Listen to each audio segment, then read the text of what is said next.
Hi friend, good morning. কেমন আছো তোমরা সবাই? আশা করি ভালো আছো। আমিও খুব ভালো আছি। তো দেখো, আজকে চলে এসেছি চা করতে। তো দেখো, সকাল সকাল চা বসিয়ে দিয়েছি এদিকে। এই যে চা হচ্ছে, আর মাম্মামকে খাওয়াবো। মাম্মা ঘুম থেকে উঠে মাম্মামের দিদুনের সাথে গেছে একটু ঘুরতে, কারণ আমি চা করবো বলে তাই। তো তারপরে দেখো বাইরের ওয়েদারটা আজকে কত সুন্দর, তো তোমাদেরকে একটু দেখালাম। দেখো, এই যে আমাদের বাড়ি, এই যে মাম্মাম চলে এসছে। ও খিদে পেয়েছে সকালবেলা, তো চলে এসছে, মা নিয়ে আসলো। তো মাকে বলছে মাম্মাম, মানে আমার কাছে আসবে। তো মা এসে বলছে যে ওর খিদে পেয়েছে, ওকে খাওয়া। তো দেখো, ও মারছে সবাইকে। মা বলছে যে তোর মাকেও একটু গিয়ে মার। তো বলছে না, মাকে মারবো না। তো সেটাই মা বলছিল, আর ও হাসছিল। তো তারপর দেখো, যে চাটা আমরা খেয়ে ফেললাম। তো তারপরে আমি রান্না করছিলাম, তো রান্নাঘরে চলে এসে যে রান্না বসিয়ে দিয়েছি চিকেন। এই যে রান্নাটা হচ্ছে। বাপের বাড়ি আসলে না এত মানে কুড়ে হয়ে যায়, কি বলবো, কিছুই করতে ভালো লাগে না। অবশ্য কিছু করতে হয় না, মাই সব করে। তো যত করে তত আরও মনে হয় কি আরও একটু করলে বেশ ভালোই হতো। কারণ আমি উঠে যে স্নান করব সেটাও আমার ইচ্ছে করে না, যে উঠে একটু স্নান করে, সেটা মনে হয় অনেক বড় কাজ। কিন্তু শ্বশুরবাড়ি থাকলে সেই জিনিসটা হয় না। তো শ্বশুরবাড়ি থাকলে ওই কুড়েমিটাও আসে না। আর বাপের বাড়ি গেলে যত মা করে দেয় তত মনে হয় কি আরও একটু করে দিক। তো তারপরে দেখো, এই যে বাইরে, এটা আমাদের বাড়ির সামনে। তো ওই যে ওই গাছগুলো দেখছো, ওগুলো আমাদেরই। আর এই দেখো আকাশটা কি সুন্দর লাগছে, দেখো। আর আকাশটা দেখে মনে হচ্ছে না পুজো পুজো একটা আবহাওয়া চলে এসছে।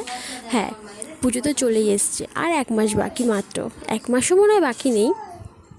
তো যাই হোক, তো দেখো আকাশটা দেখে মনে হচ্ছে পুজো পুজো একটা ভাব চলে এসছে।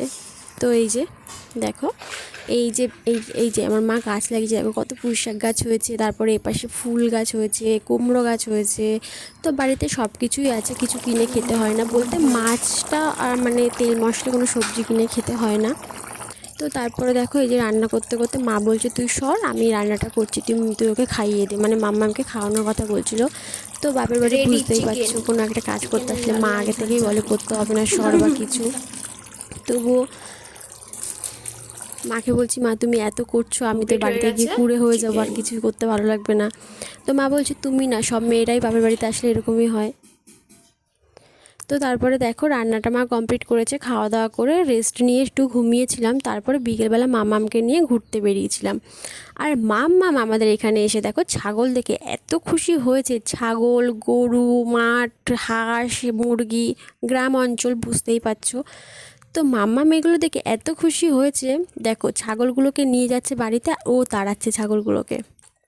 মাম্মামকে বারবার বলছি তুই ধরিস না, তারপরে দেখো কি মজা পেয়েছে। তো একটা ছাগল ধরছিল জানো তো, তারপরে আমি বারণ করলাম আর ধরেনি। দেখো একটু ভয় আছে ওর শরীরে। আমাদের পাশের বাড়িতে একটা বাড়িতে হাঁস আছে, ওরকম হাঁস দেখে কি মানে কি যে খুশি হয়, মানে ভাত খাবে না, ওই হাঁসটা দেখিয়ে হাঁসটা দেখালেই ভাতটা খাবে, মানে এতটা খুশি হয় ও হাঁস দেখে। এই দেখো ছাগলটাকে ধরতে গেল, এই যে আমি বারণ করেছি, তারপরে ছেড়ে দিয়েছে। আর এত মারে সবাইকে, বাবা পাশে একটা বাচ্চা আছে, এত মারে বাচ্চাটাকে, মানে কি বলবো, বাচ্চাটা কিছু বলতেও পারে না। ওর থেকে বড় কিন্তু ওর থেকে ছোটই মনে হয়। আর এত দুষ্টু আমার মাম্মাম। তো বাচ্চা কাচ্চার সাথে থাকলে একটু দুষ্টুমি করবেই, সেটা তো জানা কথাই। তো সেটা কোনো ব্যাপার না। তো দেখো, এই যে ছাগলগুলোকে পুরো বাড়ি পর্যন্ত নিয়ে গেছে মাম্মাম দাঁড়িয়ে দাঁড়িয়ে। ছাগলগুলো হাঁটছে বলে মাম্মাম হাঁটছে, এমনি হাঁটে মাম্মাম, অতটা কোলে ওঠে না, বিরক্ত করে না, এমনি হাঁটে। কিন্তু ছাগলগুলোকে দেখে আরও বেশি হাঁটছে।